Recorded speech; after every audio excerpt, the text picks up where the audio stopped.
Within all people of the earth, there has always been some sort of trickle down legends and myths. Myths and legends about creatures, cryptid animals, beings, even monsters, maybe trolls. The Hmong culture is no exception. We have our own monsters in our culture as well. Let me elaborate with you. Hmong people have many types of monsters, from Bonzong to Pi Nu Vai to Pi Gong Gai to so many things that we look at from the night and fear the shadows beyond where the firelight reaches. But I believe I have seen the real monsters in my lifetime. Face to face. Let me explain. When I was a child, I was in the 5th grade. I would often have to walk over to my older brother's high school. He was in the 9th grade. Being in the 5th grade, we would get off earlier. This allowed me ample time to walk the half mile or so to my elder brother's high school. On one of these occasions, I would greet my brother and we would begin to walk home. My older brother has never really been the nurturing, kind, loving older brother that some of you are very lucky to have. For those of you that have a loving, kind, protective, courageous, complimentary brother, I secretively envy you. For my brother was not that. My brother, I nicknamed him the Crab for appropriate reasons, and possibly at the end of this story you might agree with me. But on this day, we were walking home, and it appeared that my brother had accrued some enemies or some antagonists that did not like him. They pursued us, walking just a few paces behind us as we began to walk home. In those days, we often walked, despite the fact that our home was another mile away, in a small town called Tulare, California.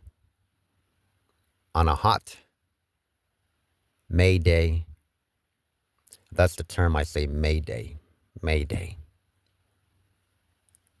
These antagonists of his, they started to make fun of him and insult him. You know, the typical ching chong, where's my dog, etc., etc. My brother, as mean as he was to me, as cruel as he was to me, didn't show any type of courageous cruelty towards these people. In fact, it appeared like he was bowing down and just kept smiling and just kept walking. And these are high school kids. I'm in the 5th grade. He's in the 9th grade. We're 4 years apart. So we were never really close. He was always too, I guess you can say, better than I was to associate with me, other than to just to walk home and walk back to school each day. We really didn't bond. We didn't have that closeness. But me being who I am, I'm very protective. Even to you out there who's listening to this. If I was ever to see anybody hurt one of you, without even knowing you, I would protect you. Because they are Hmong, just for the sad fact that we are from that tribe.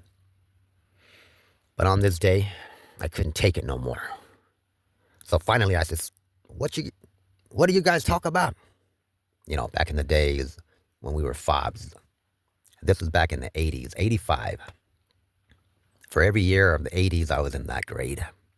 For instance, in 82, I was in the 2nd grade. 84, I was in the 4th. 85, I was in the 5th grade. These high school kids, I could hear them saying, Pinchy chinos, hey, check it out, where's my dog, eh? Hey, he ate my dog, check him out, freaking chink. Hey, what's up, chink? Hey, what you gonna do, nothing? Oh, you can't do nothing, you stinky ass, stupid chink. Finally, I'm the little brother. Finally, I could not take it anymore. I couldn't tolerate it. I jump kicked one of them, and I started swinging at the girl. There was 3 girls and 1 guy, Mexicans. And I started swinging at that girl, and I busted her face up. I turn around, and my brother's gone. The Mexican guy grabs a hold of me and punches me really, really hard. Right in the freaking nose. My nose just gushes out. My nose had been broken before when I was a child. By my father. You see, in those days, Hmong parents didn't give a shit. When it came to disciplining you, there was no such thing as child abuse back then. But on this day, that Mexican punched my nose where it's already broke, causing more trauma. My nose just started gushing out blood. But being angry, I continued fighting until they beat me up. I looked around, and again, I did not see my brother. After that, they left. I picked myself up, used my shirt to stop my blood, my bloody nose, and I walked on in the semi-summer heat. I made it home, and what greeted me at home was nothing to my expectations. My mother had a stick in her hand, and it appeared that my older brother had ran home to tell my mother that I was fighting again. Without question, without asking for explanation, that stick, that broom handle came across my head. I could see the stars as I fell. And as I look up in my semi-conscious state, I could see my brother smiling and smirking. I would never forget this moment. I remember it. It's etched in my psyche. It's painted in the back of my brain. I can never forget that moment. When I was in the 9th grade, he had already graduated from high school. There was some kind of conflict between him and I. And I remember we had a hand-to-hand combat. Of course, he was bigger than me, so he won. At least the physical fighting part. But I ran to the kitchen and grabbed a knife because I hated that sellout. I hated that chicken shit snitch. I couldn't believe that I helped you from being insulted, from being attacked from these Mexicans, and you ran home. Instead of backing me up, you ran home and told somebody, and they whooped the shit out of me while you laugh and smirk. You climax over seeing your own brother getting subjected to pain. In our community, there's a lot of mongsters like this. Just look at all the comments of the Hmongs being deported. The majority of hateful comments are by no other than Hmong people. Such comments like, ha ha, should have became a citizen. Ha ha, shouldn't have sold drugs. Ha ha, you know they're going to kill you in Laos, right? These are the mongsters. For some reason in their soul, in their heart of hearts, they get an orgasm just to know that another Hmong is suffering.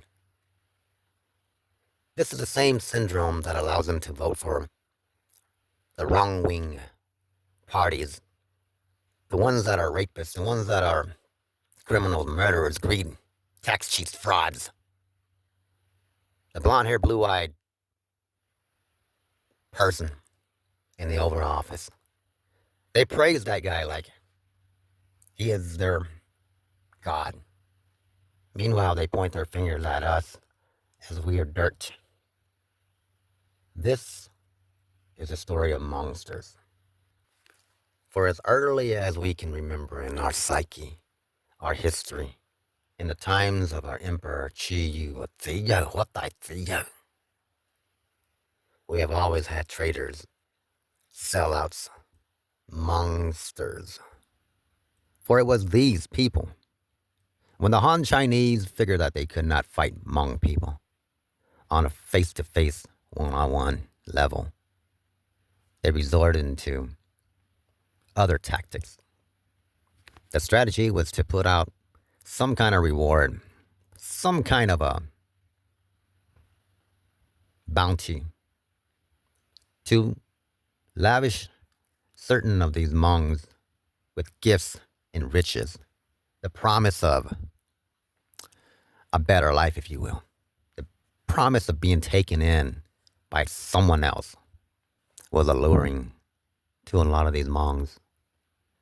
For it was said that Ziya was captured by the Han Chinese only because the Hmong traders made it possible. There's a legend that it was the Hmong traders that led Chiyu into a trap. It was these Hmong traders that told the Chinese, you have to cut him in 3 pieces or he will reincarnate and these bad Hmong people will have him again and it will continue all over again. So the Chinese, according to legend, did just that. They cut him. They desecrated his body. Not only that, they bury each piece of the body in different valleys, different mountains, different hills, so that they can never be found, reassembled, thus not allowing the reincarnation of a Hmong king. Ever since then in our history, we have always been battling each other. There's a saying that when a Hmong becomes a leader or a king, it's another Hmong that quickly assassinates him. When a Hmong has a beautiful wife, it's another Hmong that quickly seduces his wife, kills him so that they can abduct his wife and make her their own. Are we not tired? Are we not sick of this? When will we rid our own people of this parasitic mongsters? I guess ultimately, if you're not proud to be a Hmong, then declare it. Let it be known and truly sell out. But then again, haven't they already? We watched a video of a Hmong man insulting other Hmong people. Publicly, of course, for all to see. I think that Hmong people are beautiful, we're courageous, we're intelligent. When we came to America, the year was 1976. There were only 200 Hmong family in America, throughout the entire America. I remember there were maybe 50 in Minnesota, maybe another 50 in California. Wisconsin, Arkansas, Chicago had a few scatter out.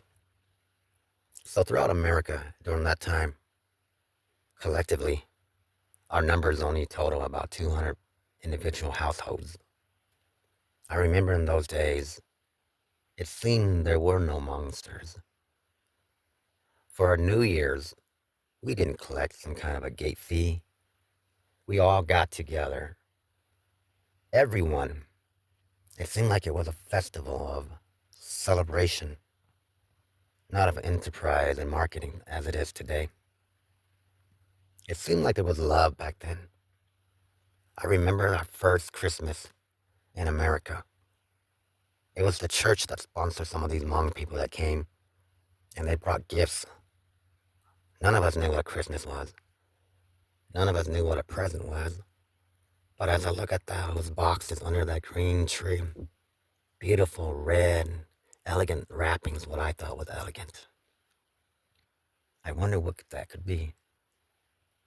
As the American pastor and his staff handed out these boxes, which later I would find out to be toys and gifts, to each of the kids, we all opened it together.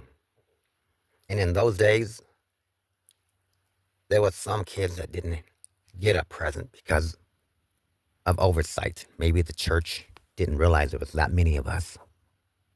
And in those days, I remember the older kids would look at the younger kids and hand them their present.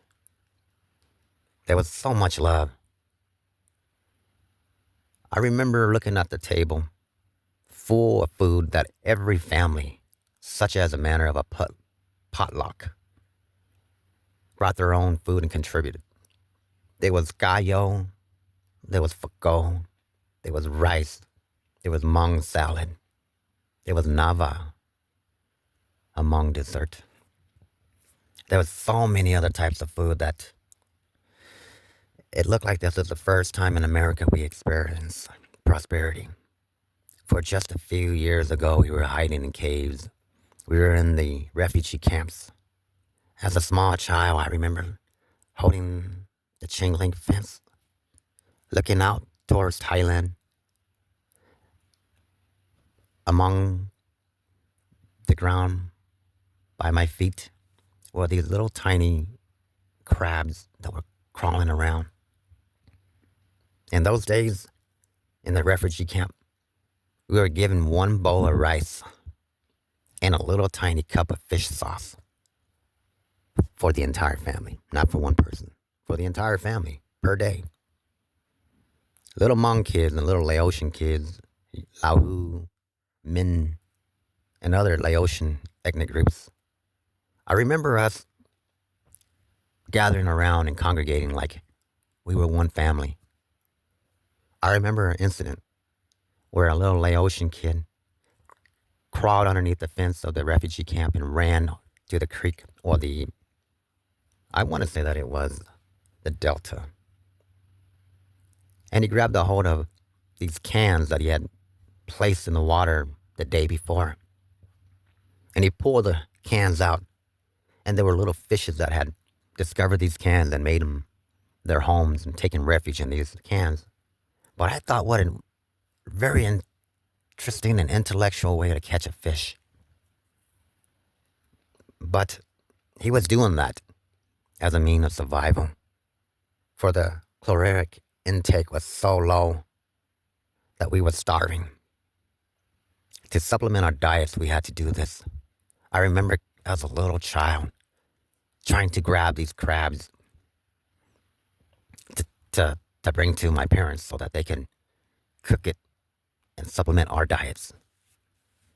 When you had 3, 4 children and 2 adults in our family, one bowl of rice didn't go very far. I remember catching these crabs and one had pinched me and I started to cry. I was just a little child, maybe 3. And they say that the mind should not remember such early memories. But just like that painting etched in the back of my mind of the day when my older brother had ran back, told my mother that I had been fighting or that I was in another fight. And I got brutally beaten that day. And his smile was etched in the back of my mind. Forever unforgettable, forever frozen in time. Just as that day when that crab pinched my finger, it hurt so bad. Instead of helping me, my older brother, he picked up another crab and stuck it on my nostril and pinched me. And he made a gesture like a crab. I cried. And there's a thing that happens to a human being when you cry out of heartbreak instead of pain. But the pain of that crab didn't hurt as much as the pain of knowing my own big brother had did that to me. I asked you all, what is it about us Hmong people that we take joy in watching another suffer? We can't possibly be all the same race. We must have been infiltrated by mongsters and demons and Pontoni Pinuvais, creatures of a darkened world that feeds on our pain. Each of you has probably found a memory in your own mind depicting a monster. At the end of the day, there are no cryptid monsters that can do more damage than the actual monster that lives among us. It's the same mentality when you go to a wedding and you see one side trying to alcohol poison the other. It's the same hate that you see when these men of power among the Hmong community stand on their soapbox and ridicule the other. It's the same hatred that looked at a Hmong boy who dyed his hair and called him a lie, who looked at a Hmong girl who's just trying to go and interact with the world that she lives in and calls her Mita. For it's the same tearing down of the fabric which makes you who you are. It's the assassination of the warrior inside each of us.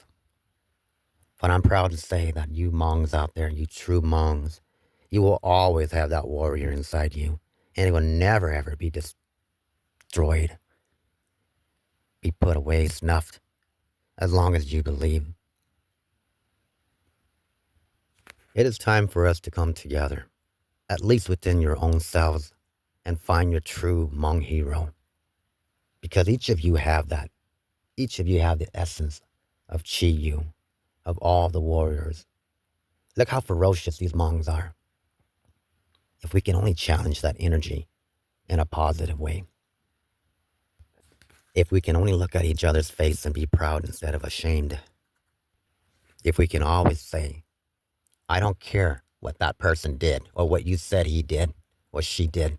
That's my people. Instead of saying, oh, look at them. They did this, they did that. Look at the big picture.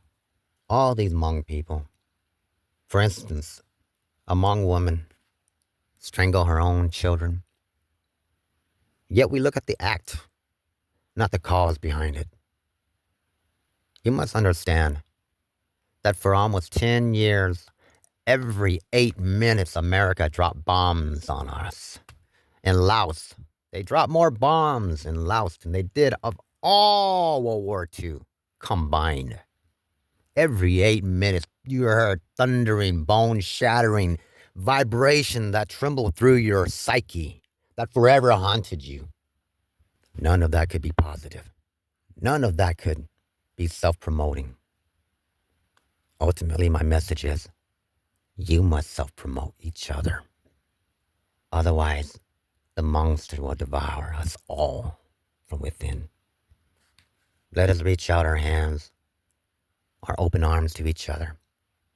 Let us begin to heal, to help, not hinder.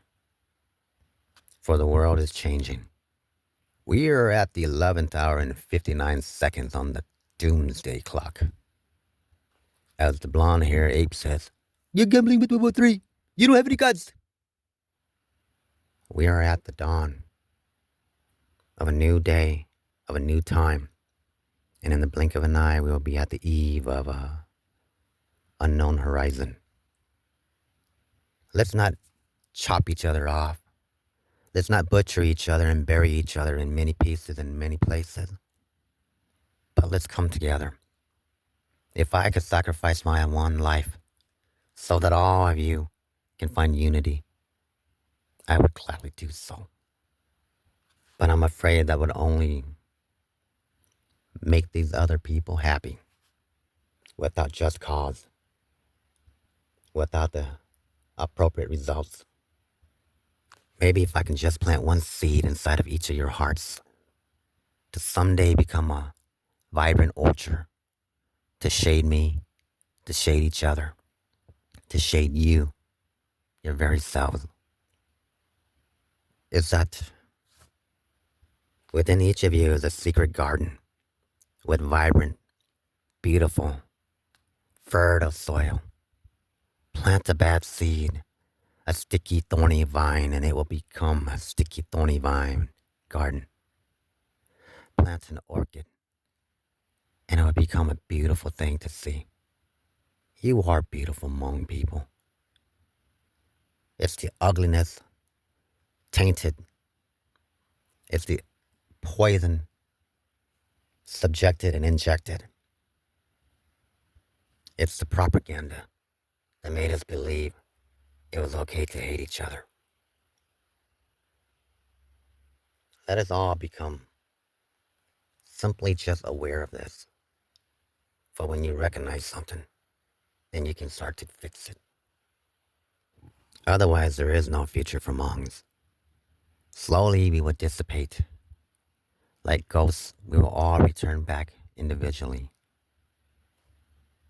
Perhaps how we are doing things right now isn't the right way. Perhaps it's not the way it was meant to be. We are poisoned and tainted, brainwashed to hate each other. As Malcolm X once said, who taught you to hate yourselves? Let me plant this seed by simply saying and honestly confess, I honestly love you, each of you, because I know when I'm driving and I see Mexicans or some other race beating up on another Hmong person, I can't help but to pull over and help. I hope that this seed infects you with that same energy and that same spirit. Till then, may that fire warm your hearts. And I hope that each of you is listening. And wherever you are in the world, that all is good in your life. Let's not talk about Banzong or Pinyuvai or Dao or Joe. Let's just talk about the inner demons we have within ourselves. Even my own friends, they hardly call me. Or once when I had so many friends. The truth is, in this world, if you have one true friend, you're very lucky. You are incredibly rich. For people will love you when you're doing great. But very, very, very few will ever love you despite when you're doing bad or the bad things you do. To each of you that might be needing to hear this, I'm not ashamed of you, and I'm proud of you. Let that take root in your hearts so that you can continue on, and that energy can infect you, and you can tell that to someone else, and that someone else will tell it to someone else. Because the only antidote to the monster poison is surrendering, truly surrendering to love. I love you all. With that, I conclude this. Let that thought circle your minds. Let it melt whatever bars that hold you back and binds you. And for those of you who understand exactly what I'm talking about, please help others so that they can understand as well. May all be good in your world. And I wish you a blessed day today. Thank you. And goodbye for now.